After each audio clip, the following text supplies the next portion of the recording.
children move forward with resilience, showing how change and growth can come from the most challenging times. Jason shares important and inspiring lessons on hope and resilience in the wake of tremendous loss. Jason is also the co-author with his daughter Paris of the New York Times #1 best-selling book, Dear Boy. He's the board chair of the Amy Krauss Rosenthal Foundation, which supports both childhood literacy and research in early detection of ovarian cancer, and the associate director of the Bar Harris Children and Family Grief and Loss Center, a mental health clinic focusing on grief and loss. After Jason's initial presentation, he will be joined in conversation with my colleague, Ann Luban. As I mentioned earlier, Ann is the Senior Director of Community Services at JCFS Chicago, where she oversees outreach, support, and education in our Jewish community with a focus on abuse prevention, addiction and recovery, adoption, grief, mental health, and pastoral care. She also chairs JCERT, our Jewish Community Emergency Response Team, and is the alumna of both the Wexner Foundation's Graduate Fellowship Program and Wexner Heritage Program, has presented at local, national, and international conferences, has published both in print and online formats, and has served on the board of trustees of multiple Jewish organizations. Please join me in welcoming Ann and Jason. Thank you.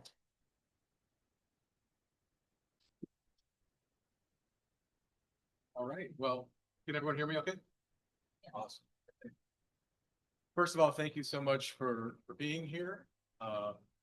Could be watching the greatest baseball players to ever suit up on a field tonight, pitch and hit, but you're here with us.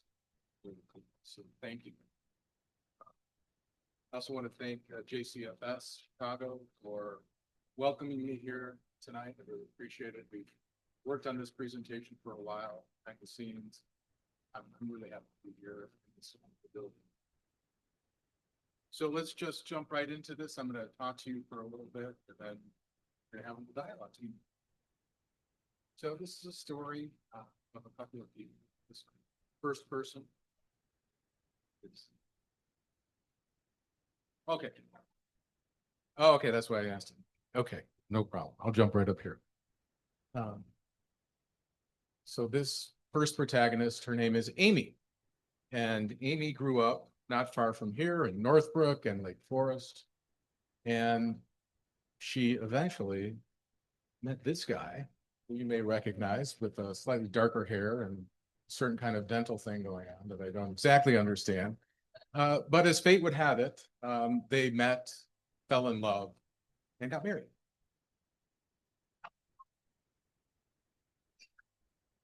And this event took place at Amy's parents' house in Lake Forest, Illinois. And my best friend who's here tonight was my best man. And eventually we set on a path to, like as young 20-something people did, to get married and to have a family and to start our lives together. And that sure happened for us. We had, 3 kids, 2 kids in diapers for 6 years. And we had a lot of this going on in our family, a lot of chaos and joy and laughter, spearheaded probably most likely by Amy, but I think I played a small part in that as well. And after that young girl there, Paris, was born, Amy shifted from a career in advertising to become a full-time author. This all started by a bedtime story that she told to the kids. This is one of her first books. And you may recognize some of these titles. I think 6 of these books have appeared on the New York Times bestseller list at different periods of time. And I had an opportunity to ask my boys when they were tiny what they thought about their mom's shift from a career in advertising to becoming a full-time author.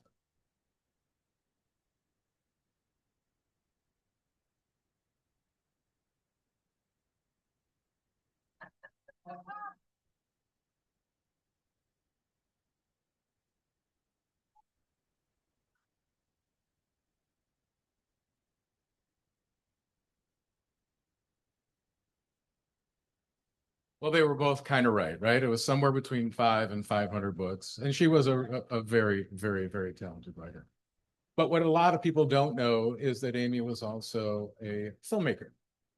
She didn't do this for financial gain. She did it because there was this creative energy oozing from her, and she just had to do these types of things, usually community projects and things like that. And here's a sample of this, what she called herself a tiny filmmaker, because the films were not that long. She was about 5'1" on a good day.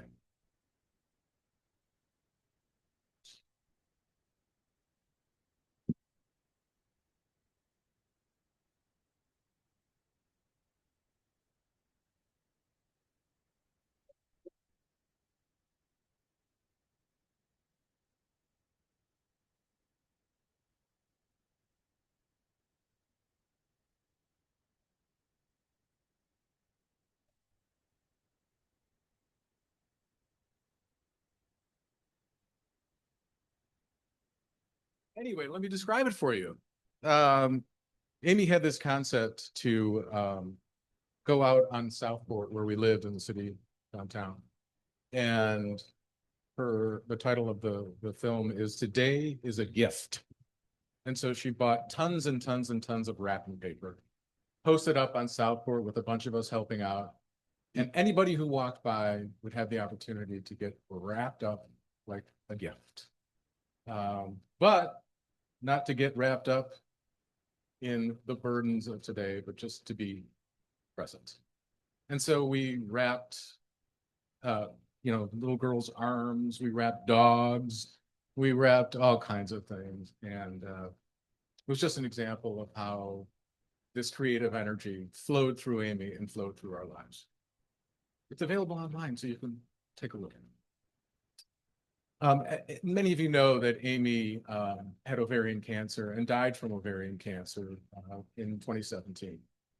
And I would like to give this free advice to you tonight, just a small PSA. One is to be kind. One is to take a deep breath. And the other is to try to remember this acronym, which is BEAT, which is the acronym for the signs and symptoms of ovarian cancer. And if anyone's interested afterwards, I have a little bookmark that I can give you that have those. And tonight we're going to talk about a lot of different topics. The two big ones are grief and loss and resilience. And underneath that, we're going to hopefully have a good discussion about sharing stories, advocating for the bereaved, using my platform, and sharing lived experience in my education in my current work. And I think many of you are either grieving or are with someone who is grieving, and you recognize some of these, some of what we go through when we grieve. And that is, we have some sadness, shock, pain, even guilt. We have a sense of being overwhelmed, not just because we lost someone we love, but all those practical things that we have to do afterwards. And by the way, the resources here at this organization are incredible. I've looked at them on the website. So for example, the checklist of all those things that you can't possibly remember or think of to do after someone dies, they have a wonderful resource there. You become reflective. And then ultimately, these little words come in, right? Hope, resilience that we'll talk about later, happiness, believe it or not, joy, new beginnings, and a new lease on life. And I think a lot of you probably know that Amy wrote this incredible essay that was published just 10 days before she died of ovarian cancer. It was an essay in the Modern Love column of the New York Times. It's called "You May Want to Marry My Husband." And sure, the focus was on me. It was this incredibly stunning piece of writing. But in typical Amy fashion, it was beautiful and poignant and also really quite funny. And at the end of this article, she left me that proverbial blank page, that blank space that I've used to sort of use as a metaphor as I continue on in my grief process. And we'll talk a little bit about that later as well. Filling that blank page meant to me really talking about my experience, talking candidly about what it was like to be with someone you love at the end of their life, what it was like to talk about death, which is not something that we do a lot in this country. And so when I was asked to do a TED Talk on the main stage in Vancouver, Canada, I was intimidated. But as I prepared to do it, I sat down and I wrote this speech. And I said, if they will take it as I wrote it, then I will do it, because I really think that by speaking this way, I will be able to touch people, right? Because we know that these TED Talks are evergreen, and they're there for everyone, forever, for everyone to see. So I did that. On March 13th last year, my wife died of ovarian cancer in our bed. I carried her lifeless body down our stairs, through our dining room and our living room, to a waiting jury to have her body cremated. I will never get that image out of my head. If you know someone who's been through the hospice experience, acknowledge that. Just say you heard this guy Jason talk about how tough it must be to have those memories, and that you're there if they ever want to talk about it. They may not want to talk, but it's nice to connect with someone living each day with those lasting images. I know this sounds unbelievable, but I've never been asked that question. So we can take that collective deep breath right now together. Yeah. Good. And then we'll move on. I really quickly realized immediately after giving that talk that everybody in that room had a story of loss. Now, I didn't meet every single person, but there were many people who came up to me afterwards, really simply just wanting to share what they went through and to thank me for speaking like I was speaking, like they'd never heard anyone talk that way before. And I realized that loss is loss is loss. Doesn't matter whether it's a spouse or someone else in your life, or a business or a pet, everyone's going for something. And I tried to take this mantle of having a platform in my life now to find my speaking voice, to find my writing voice by writing a modern love column of my own in response to Amy's the following year, and turning that into a book when a publisher approached me, which I did as well. And we're going to talk about resilience, but I just wanted to touch a little bit about resilience and what the qualities of a resilient person are from my experience and from my now research. We are self-aware and mindful. We acknowledge grief, much like we're doing here this evening. We practice self-care. We embrace family and friends and community. We are curious. We have a sense of humor. We have a capacity for joy. We're hopeful. We are tenacious and gritty. We embrace change, and we're non-judgmental. And so along this path that I've been taking, I hung up my law career and I switched. I became known as this grief guy. And so I decided to put some credentials behind that so I could be in a position to help other people. And that's what I've done. I got a master's in social work, just like my mom had done 50 years before. She's still practicing, by the way. And I am now the associate director, as was mentioned in the intro, to the Bar Harris Children and Family Grief and Loss Center. We are a generous sliding scale mental health clinic. We see children, adolescents, and families experiencing grief and loss, both in Evanston and in downtown Chicago. And I am a very proud father to these 3 now adult children who are providing me with a lot of experiences to fill that proverbial blank page that I referred to earlier. Now, I think one of my main messages is whatever happens to us, we can choose to create meaning and move forward with intention. So writing this book with my daughter, starting the foundation in honor of Amy, which is now almost 8 years old, and we've done some amazing work. Come find me later, I can tell you about it. These were really important things for me to do along my path. So I hope this evening becomes just a springboard to a broader conversation.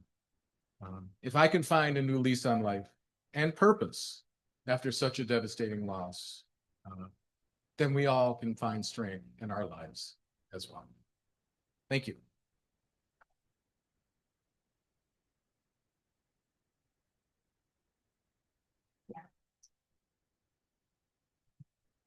Jason, thank you for giving us that broad overview, that context for the rest of our conversation. Really so inspired by you, and that's okay.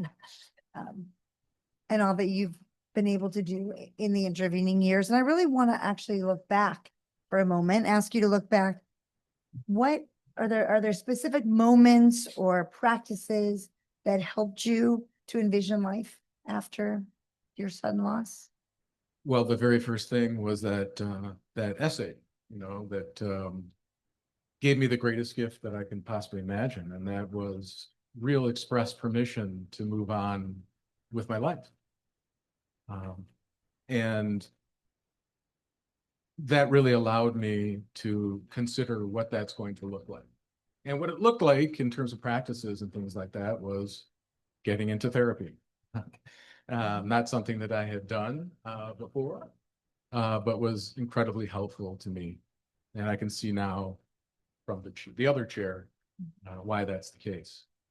In terms of practices, I also started to, again, take care of my body. I was a caretaker for quite a long time, and I didn't really realize throughout that period of time that I had really neglected myself. And so I got back into, physical exercise, yoga, things like that, that I really, really enjoy.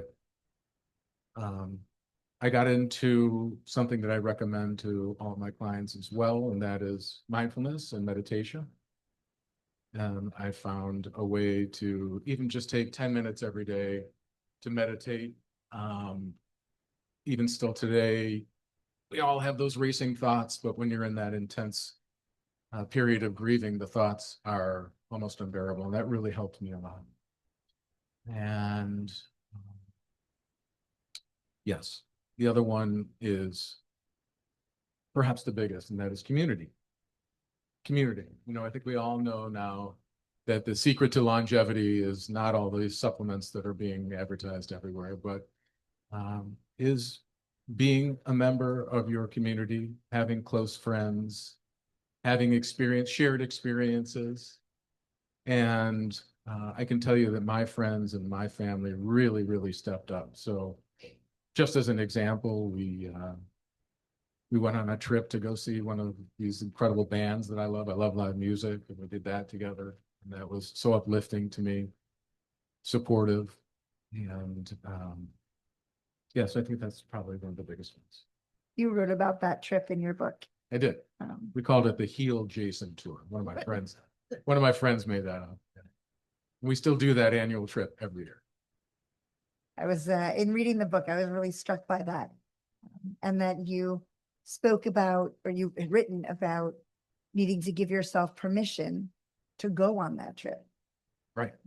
Can you speak about that permission to do things that you loved? Right. I mean, so the yoga, things like that, you felt like, oh, I need to do that.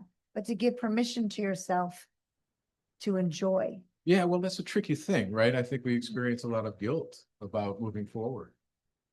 We think we're going to be betray the person that we lost, that we loved. But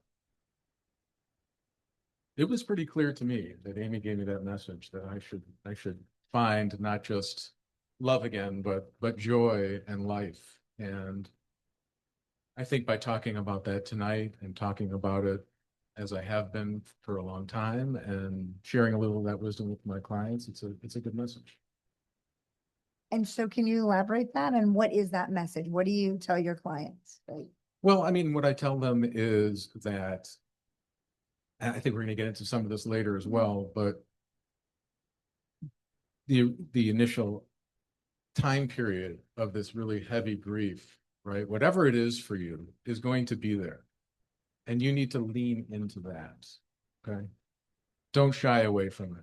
If it means falling apart, being devastated, whatever it is, sit there and experience that, because the reality is not just my lived experience, but all the literature as well, is that we will ultimately return to a point where we can find happiness and joy again. So that sounds like resilience, True. right? Yeah. Yeah. Yeah. So can you talk a little bit about how even your understanding of resilience has shifted over the years, both in your personal experiences and now also with that professional? Yeah. I mean, resilience, I didn't think about at all prior to this, to be honest with you. And what ultimately happened to me, it happens to anyone who's lost someone close to them, is that they somehow find a way to move forward every day. And that in and of itself is the beginning of this concept of resilience, right? And I think all those characteristics that I talked about come as time goes on. You know what I mean? And resilience doesn't look necessarily like returning to the person that you were. Resilience looks like finding this new path forward. And what am I going to do with the rest of my life? It's that putting one foot in front of the other. Yeah. Right. And it's just, it's not a leap forward, but it's just continuing to move forward. Oh gosh, yeah. Yeah. Even now, but at the beginning and for a long period of time, let's put it that way. The way to get by really is just to get up and see if you can get through that next day. Yeah. So tell us a little bit where you're put your professional hat a little bit on now. And from both, well, really from both personal and professional, what do you wish people understood better about grief? Yeah, I think, in our society in particular, in this country, in the United States, we don't really know how to deal with grief. We don't know how to deal with death. And so my main message is a little bit about what I talked about a few minutes ago, and that is to understand that the early stages of grief are really, really, really, really hard. And that sitting in that grief for a while is really okay. You don't have to, quote, move on. If your neighbor or your cousin or someone says to you, have you moved on yet? No, that's not how this stuff works, right? We move forward with an almost kind of oscillation. We move forward a little bit in our life. We take a few steps forward. Maybe we even have a nice night with some friends and we're laughing. And then on a Tuesday morning when you're having your coffee, some random time, right? You get whacked over the head with some memory or some, smell or a sound that reminds you of that person and just kicks you and knocks you back. And then those oscillating periods are going to come and go. Sometimes we talk about it like waves on the beach, so that you've all witnessed when you're standing on the shore, sometimes the waves come in succession, rapid succession, right? But sometimes it's a while, and then the next one smacks you after a period of time. But I think that would be my main message. Yeah, we often talk about the waves of grief and also how sometimes not just the speed, but sometimes they're smaller, they're gentle waves, and sometimes they're just huge, right? It can just knock you over or feel like they're going to knock you over. And sometimes having another person with you might help hold you up. That's the community we're speaking about. Sure. Right. Yeah, yeah. That doesn't stop the wave from coming, right? If you're standing in the middle of the waves with somebody else, the waves are still coming. But if you have a friend, a neighbor, a congregant in the synagogue, somebody that can be with you, can feel a little less overwhelming, a little less scary. No, I like when that. that wave I like comes. that for sure. But expect the unexpected is sort of what I mean. You never know when that kind of thing's going to hit you. And I think that's the challenge, right? Because you don't know. Right. None of us know. Right. And then, lots of us are there to now support family. Children in particular is what I'm thinking about. So that adds another layer of complexity. So let's lean into that for a moment. How do you speak now wearing your professional hat? your children were young. Yeah, At I that mean, my point? youngest was 19, so. So they, I mean, they weren't so little, but they were still, it's young still. Yeah. Very young to lose a Mhm. parent. Mhm. How do you talk to children, younger children, teenagers about death, especially a death of someone so close? Well, so my style is I sit with a lot of kids who have lost a parent. Some that have lost a parent in really traumatic and violent circumstances. And so, first, of course, we develop a therapeutic rapport and a relationship, and that could take a very long time. So we do a lot of playing and all of that. But my personal style, and I don't know that this is everyone's style, so just hear me out, is to at the point where I think it's okay, is to really lean into these issues with the kids. To do projects with them, art projects, or other things that I've come up with, and tools that are out there, interventions that are out there. And boy, just having kids label what their emotions are is the most powerful thing. It really is. And these kids are so smart. And the reality is, and the literature shows, I think you'll agree, that kids are really resilient.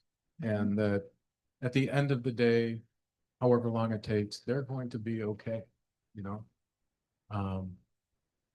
But it's a really great group to work with.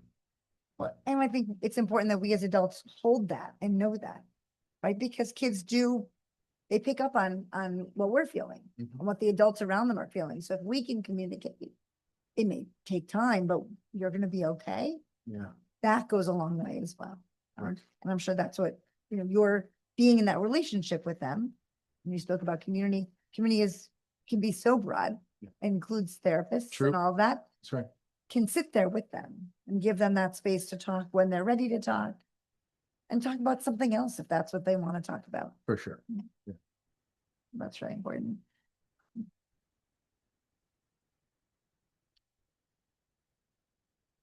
Ask a personal question and My answer life if is you wish. literally an open book, so don't worry about it. I'm wondering how the impact of your professional training has affected your personal grief process. Because now you have that, here's what I learned, here's what I read, here's the research. How does that integrate with you personally? Well, it's a great question. And mostly I think the answer is that it gave me some language to what I was going through. I didn't know much about losing anyone before I lost Amy. And so I really think that's the main thing that happened for me, is that I learned some of these concepts, these interventions for grief and loss. I learned about, all kinds of things. I read way too many books on the subject. And I think that's really the main thing. It really didn't change my own grief journey necessarily, but it gave me some language to what I was going through. And then that piece of now you're helping others through their grief. Do you bring much of your own into that work? Yeah, I think the ethical answer is that you don't do that unless it's therapeutically relevant. I admit that I'm in a little bit of a rare situation. I have had clients who come to me because they know me, or they've Googled me, and it doesn't take much to find out who I am at this point. By the way, before this all happened, if you Googled me, you would probably find the other Jason Rosenthal, who was an attorney downtown. I had no presence anywhere. No, but really. So some people do know my story, and they ask me some questions. And I share to an extent that I think it's important to what's going on in the room, if that makes sense. Absolutely. As somebody who's sat in those same spaces, but I don't have the public persona or the experiences that you have. So that's why I was wondering how it's different for you in that, because they know if they've done either their homework before or after they've come in, they know about your loss experience. So most clinicians, most of us get to kind of hide behind that, right? We can share what we choose to share. Right. But you're in a different space. Yeah, I mean, I've definitely had a couple of uncomfortable situations where people are like referring to pages in my book, so that's a little awkward. But we get through it. Indeed, indeed. So you emphasized earlier the importance of the conversations about legacy and about the future and about having conversations about meaning, and how Amy gave you that permission. Yeah. And I want to know if just some thoughts that maybe you can share for the rest of us on how we think about those conversations, because those are not easy to have. Those conversations. Yeah. You know, the reason I advocate now to have these conversations early when you're younger or when you're healthy is because, you know, many of us have an opportunity, like I did, to be with someone over a period of time where they're sick and getting sicker and sicker. And you can have those conversations. But the opposite is also true, where you don't have the opportunity and you have a lot of regret and guilt about things that were left unsaid. And so I really advocate having these conversations with your family, with your spouse, with your children, with your grandchildren now, so that some of that, what happens is it won't affect you, right? But it will affect everyone who's left behind. And so it's really a gift that you give to those that are there after you're gone. And they're really hard conversations to have. Some of the conversations we had, for example, were practical conversations. You know, what do you want to do for your service? What do you want to do with your body? Details, you know, do you want to play music at your service? You know, all of these things that were, I think, really important to discuss together. And then we talked about, like, you know, for me, I was I didn't know how I was going to move forward as a single parent of these children, even though, yeah, they were a little bit older, of course. But the kind of mom, you know, that Amy was, I didn't know how I was going to do this without her presence. And she just assured me, right, that I was a good dad and a good person and I was going to be okay.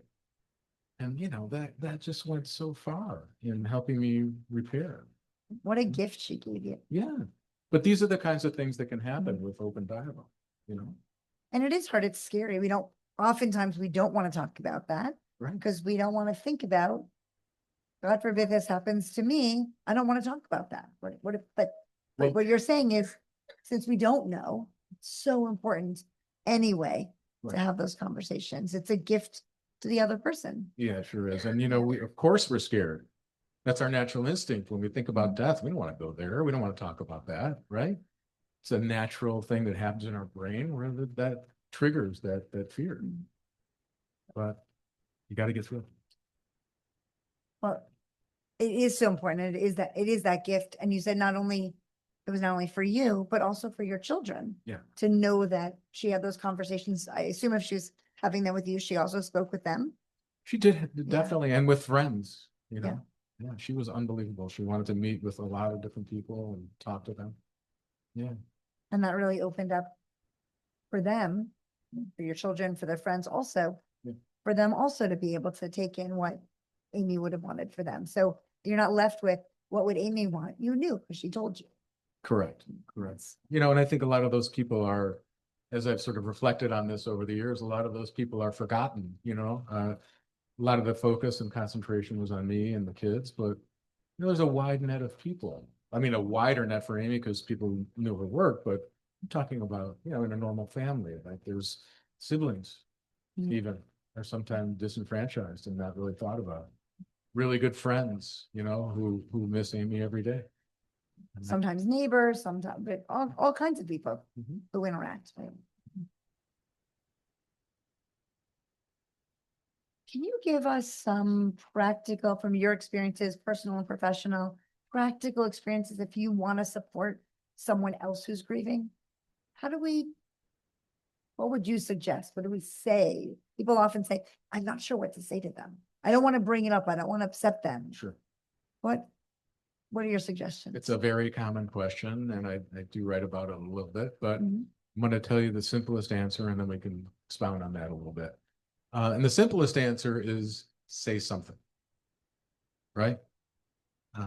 You really can't say the wrong thing. I had a lot of people sort of literally, like one encounter that I write about. So I saw someone that I've known for a long time on the street, and he literally we're crossing the street, like it's impossible not to see each other. And he just kind of looked at me and walked because he didn't know what to say. And so I would say something. Something as simple as, man, I'm so sorry. I don't know what to say, but I really want you to know I'm thinking about you. That's really kind of simple. I had lots of experiences. I had people who reached out to me um, while Amy was sick and even after. One friend of mine texted me these Grateful Dead lyrics that he knew and knew that we, shared that experience together as a way of staying connected. But really the answer is be specific and don't like, I had people say to me, for example, we should really get a beer sometime. Like you're talking to someone who's like, can't even think about, 2 minutes from now. I'm not going to call you, but thank you. I really appreciate the gesture. You know, you can say, hey, I'm going to be in your neighborhood tomorrow at 6 o'clock. I'll be at so-and-so restaurant. You know, I'll be sitting at the bar. Come if you feel like it. And if not, don't worry about it and try again.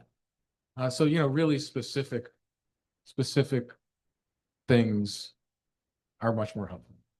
Well, and yes, and also if I'm hearing you, Yeah. it wasn't asking you to do all the work, Yeah, exactly. right? Saying, oh, let me know what I can do to help you. Right. Like that puts a lot on you. If you say, you can give a specific, but can I do this for you? Yeah.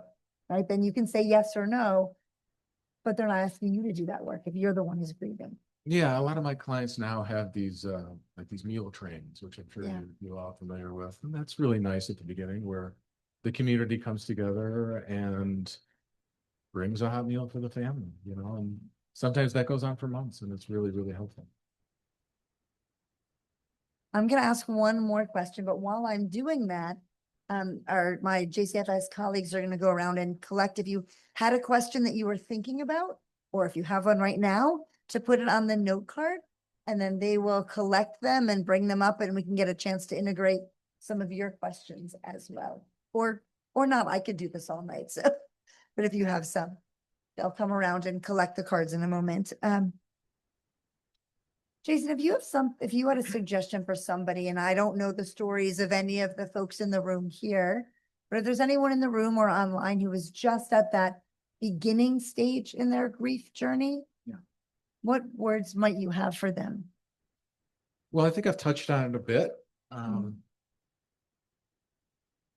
My main message to folks is if you need to break down, especially you guys out there, by the way, if you need to break down and cry a lot, this is your permission to do that. That's going to come, and that's going to come in really hard ways. So that's my big message at the beginning. And the other thing is that as hard as it is right now, this weight, this heavy weight will slowly lift. And you will find a normal life again in your new version. You're going to make new meaning. You're not going to have the same life. And somehow, in some way, it may be an improved life. You may have a bulb turned on this new perspective about really being patient and walking through life, appreciating the simple moments, something Amy talked about, the simple moments that life has to offer. And I really do believe.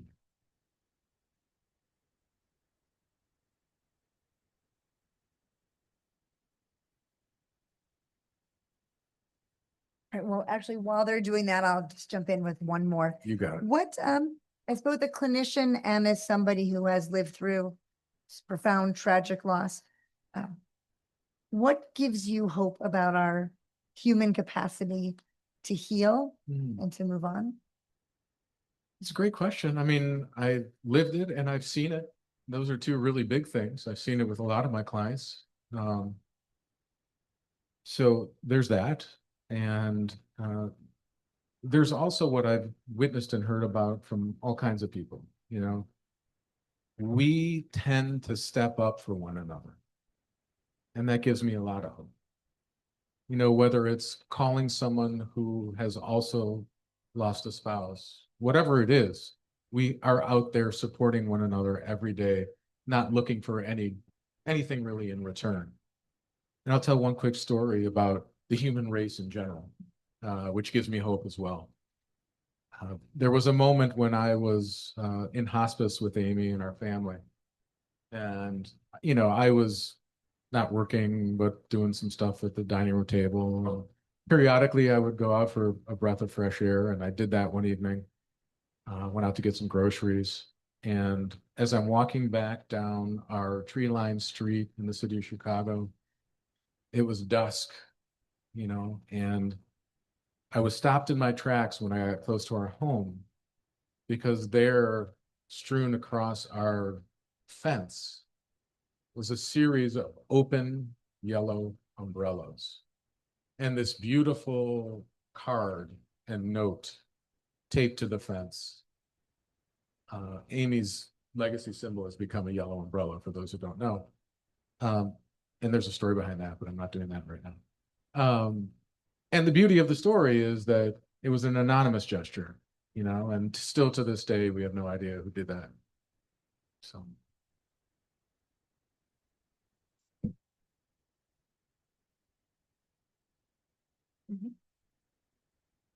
First of all, Jason, I'm gonna turn to some, oh, wow, we have lots of questions. I want to thank you all for your questions. I'm not sure that we will, I'm actually fairly sure we won't get to all of them, although there may be repeats here, but I actually want to start by actually inviting Scott. You had a question that you wanted to. Hold on, wait, Question for everybody here. Scott, just gonna ask you. this. It's a question for everybody here as well as Jason.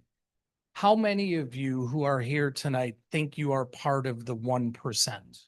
We've all heard 1% in the news for years and years and years. How many of you are in the 1%? I am. Well, that's the question I want you to think about. Exactly. Exactly. That's what I want you to think about. I'm not talking about where you are socially, where you are demographically. I'm talking about your community. I know I'm in the 1% because when my wife passed away, I had family, friends, neighbors that came to our rescue. Jason, I think you're the same. Yes. Okay. Most people don't. Most people don't have that. Okay. The people that we deal with at our foundation, most don't have that. I would bet that, without putting words in your mouth, a good number of kids, families you deal with don't have that. So that's why I asked, how many of you are in that 1% that did have those resources at your disposal 24/7 for as long as you needed them? Okay, about half, maybe a little more than half, which is phenomenal.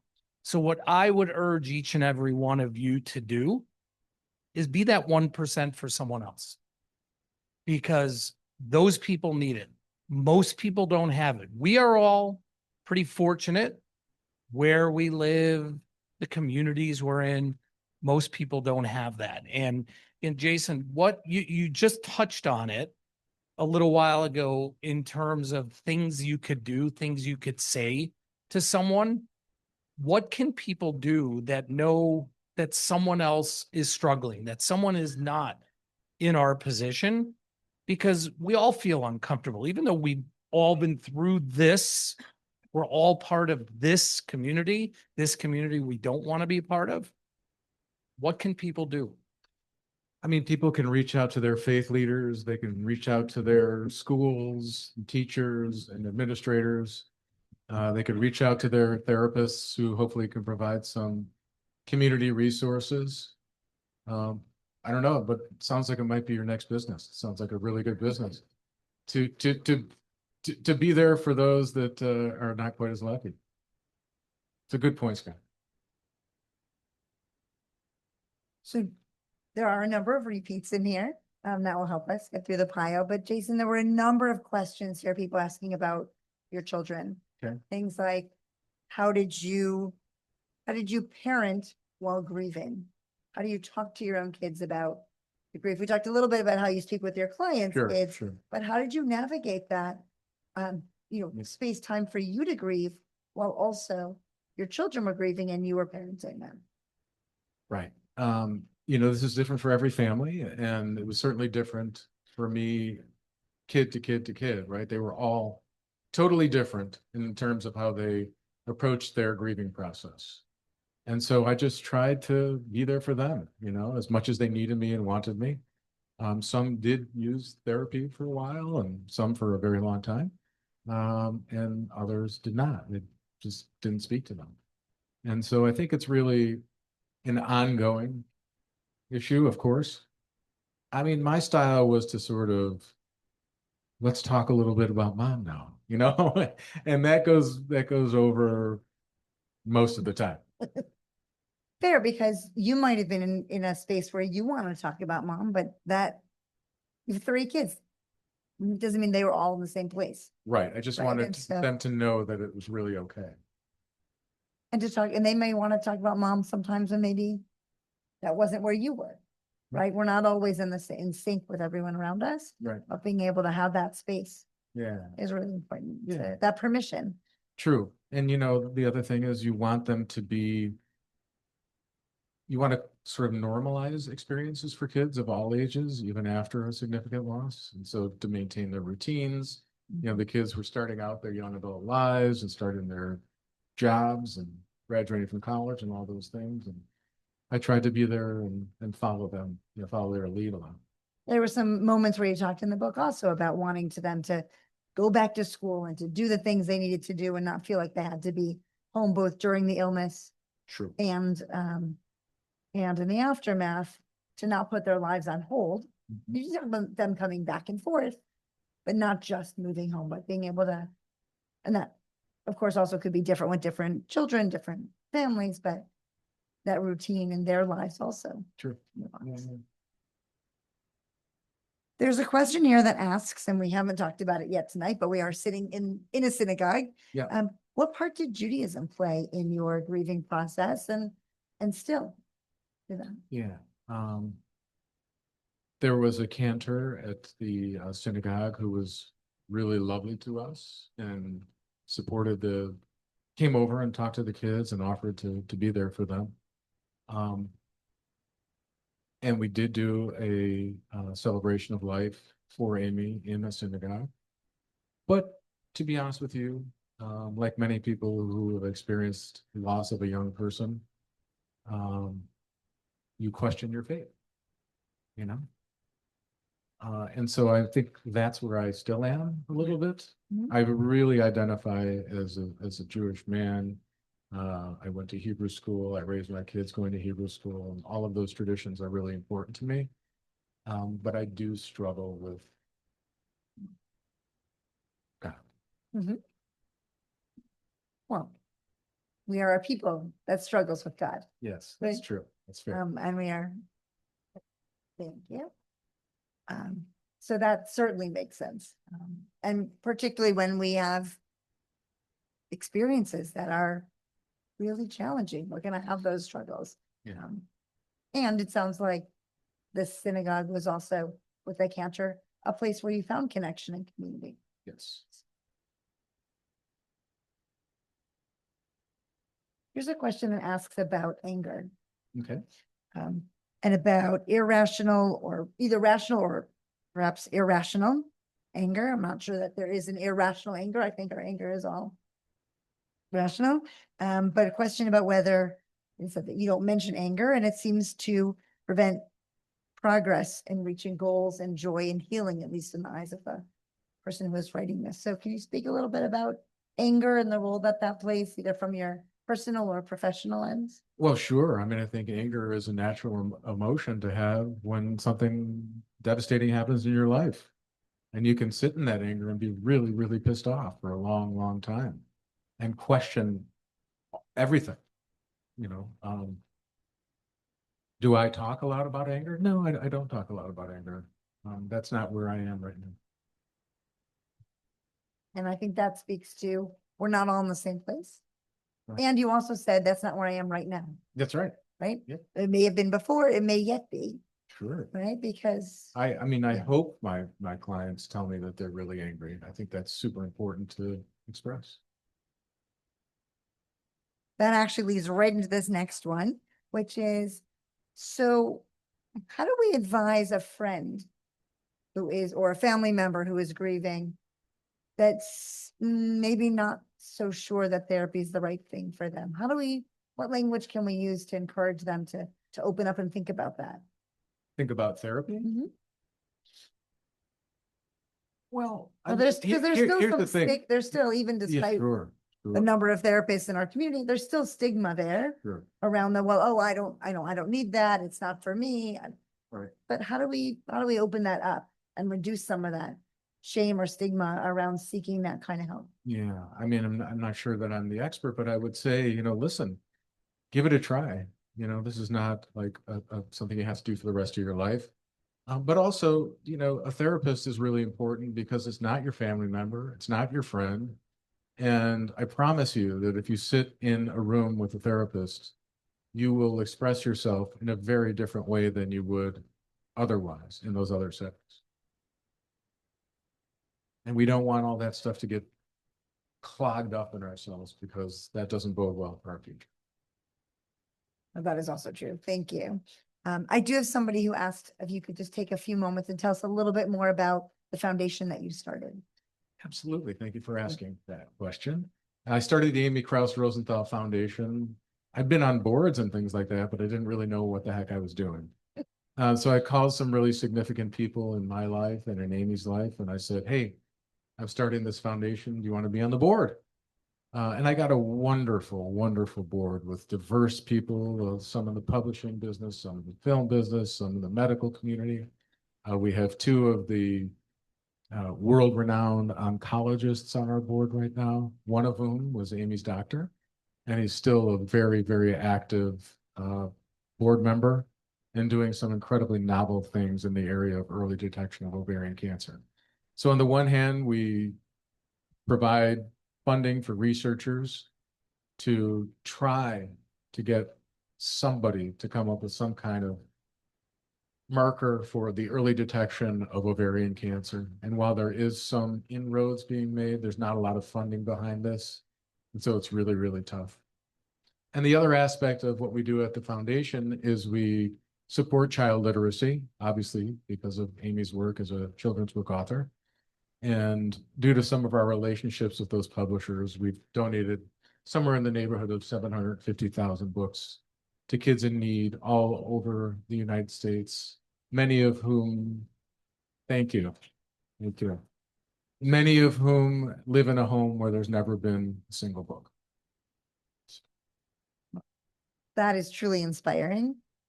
And I think speaks to one of the pieces about that is that helps with Amy's legacy.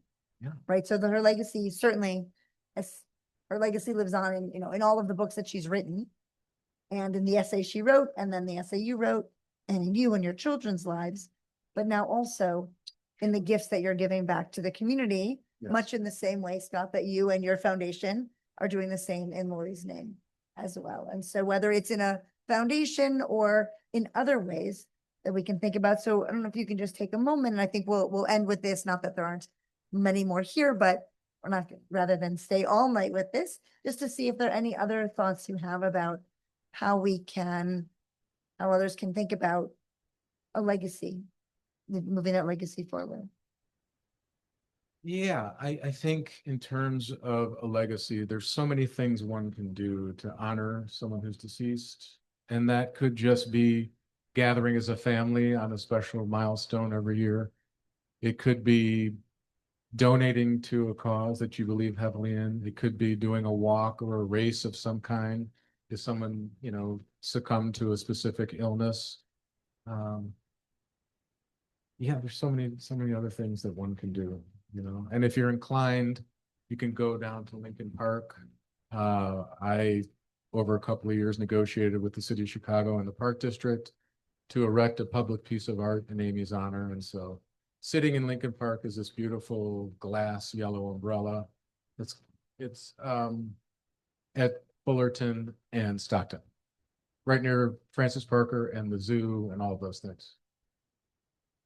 And so that gives a space for anybody who's passing by. Absolutely. Right. Yeah. That's beautiful. Well, Jason, I want to thank you so much for Thank you. coming out tonight, for schlepping from the city tonight, and for sharing. For sharing so much of yourself and for sharing Amy and your children through the video as well. Really want to thank you for that. And to back to Marcia. Thank you. Thank you, Jason and Ann. Thank you so much for this meaningful, inspiring conversation. Jason, a special thank you for sharing your remarkable journey, your insights, and a message of hope, and a powerful reminder to have the meaningful conversations that matter most while we still can. Thank you again to Scott Bauer and the Lori S. Bauer Foundation for Sudden Loss, Congregation BJBE. Special thank you, Susie, to your help. And Rabbi Heck was here earlier today. Appreciate him being here. And my JCFS colleagues for making this evening possible. So we're going to be sending out a follow-up email with resources and a very brief evaluation. Please complete the evaluation because we really value your feedback and ideas for future programming. And then please be in touch if we can be of additional support to you. So thank you again for being here. And now please join us for our dessert reception, which is, what do we call in the Village Center on the way out. Thank you. Thank you so much.